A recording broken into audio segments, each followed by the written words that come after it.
دجال کے نکلنے سے پہلے ہونے والے واقعات جو ہمارے نبی کریم صلی اللہ تعالیٰ علیہ وآلہ وسلم نے حدیث مبارکہ میں بتائی، تو بیت المقدس کے آباد ہونے سے مدینہ کی بربادی شروع ہو جائے گی۔ مدینہ برباد ہوا تو قسطنطنیہ فتح ہو جائے گا۔ اس کے فتح ہونے کے بعد جلد ہی دجال نکل آئے گا۔ یہ حدیث مبارکہ ابو داؤد نمبر 4294۔ تم عیسائیوں کے ساتھ صلح کر لو گے، پھر ایک جنگ کے بعد رومی تم سے غداری کریں گے، مگر تمہیں جیت حاصل ہوگی، مال غنیمت ملے گا اور تم نقصان سے بچے رہو گے۔ خروج دجال سے پہلے کے 3 سال بہت سختی بھرے ہوں گے۔ پہلے سال 1/3 بارش و 1/3 پیداوار کم ہوگی، دوسرے سال 2/3 بارش و 2/3 پیداوار کم ہوگی، اور تیسرے سال نہ کوئی بارش ہوگی اور نہ کوئی چیز زمین سے پیدا ہوگی۔ اس وقت لا الہ الا اللہ، اللہ اکبر اور الحمدللہ کا ذکر لوگوں کا خوراک کا کام کرے گا۔ دجال اس وقت تک نہیں نکلے گا جب تک لوگ اس کے ذکر سے غافل نہ ہو جائیں، یہاں تک کہ خطیب ممبر سے اس کا ذکر کرنا تک چھوڑ دے گا۔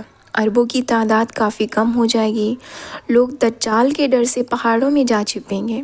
خوشحالی کا فتنہ ایک ایسے شخص کے ذریعے اٹھے گا جو خود کو میرے اہل بیت سے بتائے گا، حالانکہ اس کا مجھ سے کوئی تعلق نہ ہوگا۔ پھر لوگ ایک ایسے شخص کو اپنے حاکم بنا لیں گے جو اس لائق بالکل نہ ہوگا۔ اس کے بعد فتنوں کا دور شروع ہو جائے گا، آدمی صبح کو مومن اور شام کو کافر ہو جائے گا۔ ایسے میں جلد ہی دجال ظاہر ہوگا۔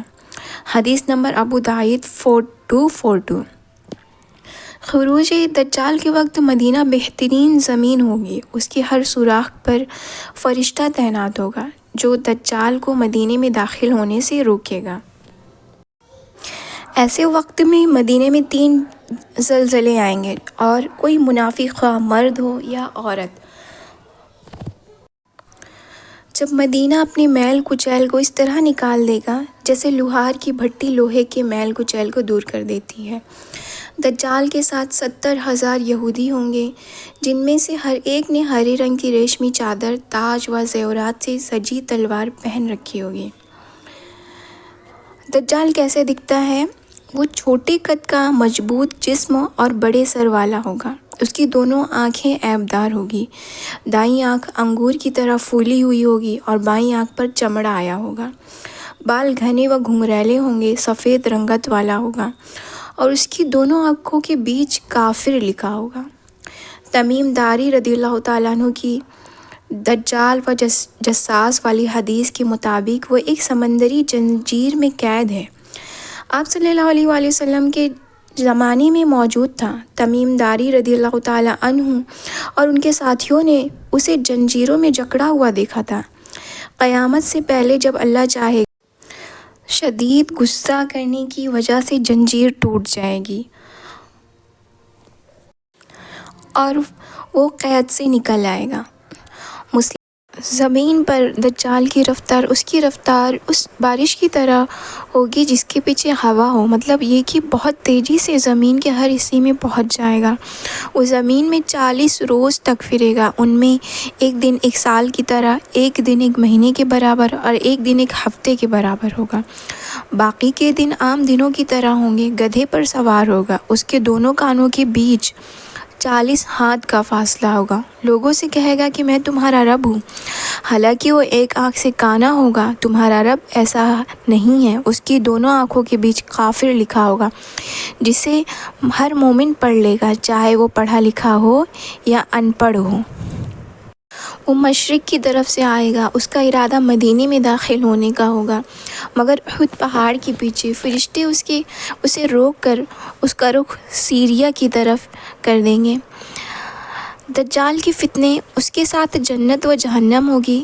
اس کی آگ اصل میں جنت ہوگی اور اس کی جنت حقیقت میں جہنم ہوگی۔ اس کے ساتھ پانی اور آگ ہوگی، اس کی آگ اصل میں ٹھنڈا پانی ہوگی اور اس کا پانی حقیقت میں آگ ہوگی۔ تم سے جو کوئی دجال پائے اسے چاہیے کہ وہ آگ میں داخل ہو جائے۔ کیونکہ وہ ٹھنڈا پانی ہوگا۔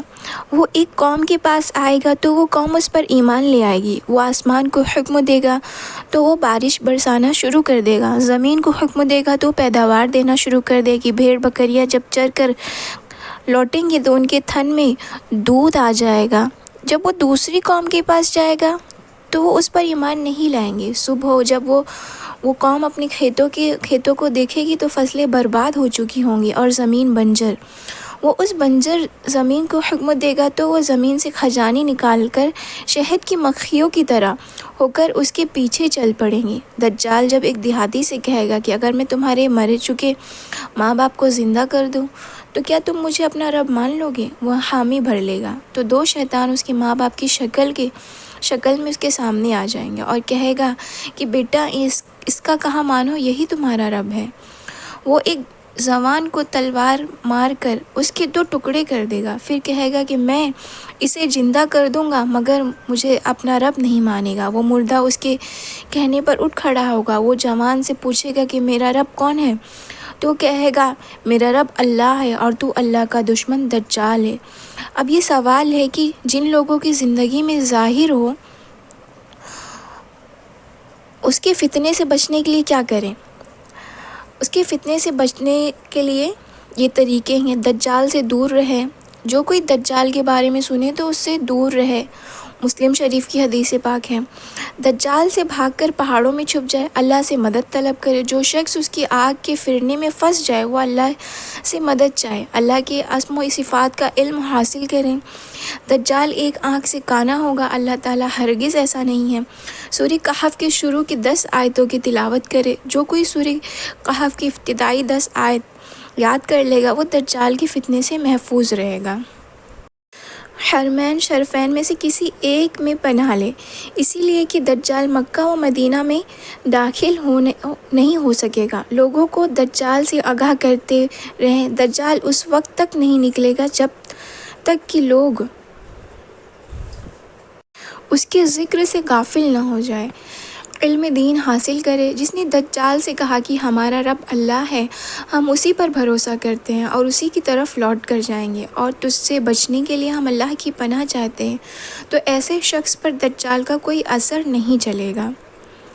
نماز کے آخر میں دجال کے فتنے سے اللہ کی پناہ مانگے۔ آخری تشہد میں سلام پھیرنے سے پہلے یہ دعا کرے، اللہم انی اعوذ بک من عذاب القبر ومن عذاب جہنم ومن فتنۃ محیای ومماتی ومن فتنۃ مسیح دجال، یعنی اے اللہ میں تجھ سے قبر و جہنم کے عذاب سے، زندگی و موت کے فتنے سے اور مسیح دجال کے فتنے سے پناہ مانگتا ہوں۔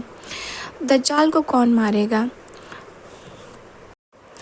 دجال جب عیسیٰ علیہ السلام کو دیکھے گا تو اس طرح پگھلنے لگے گا جیسے کہ پانی میں نمک۔ وہ بھاگے گا مگر عیسیٰ علیہ السلام اسے باب لودیا جو فلسطین میں ہے جا پکڑیں گے اور نیزہ مار کر اسے موت کی گھاٹ اتار دیں گے۔ پھر عیسیٰ علیہ السلام دجال کا نیزے پر لگے ہوئے خون کو لوگوں کو دکھائیں گے۔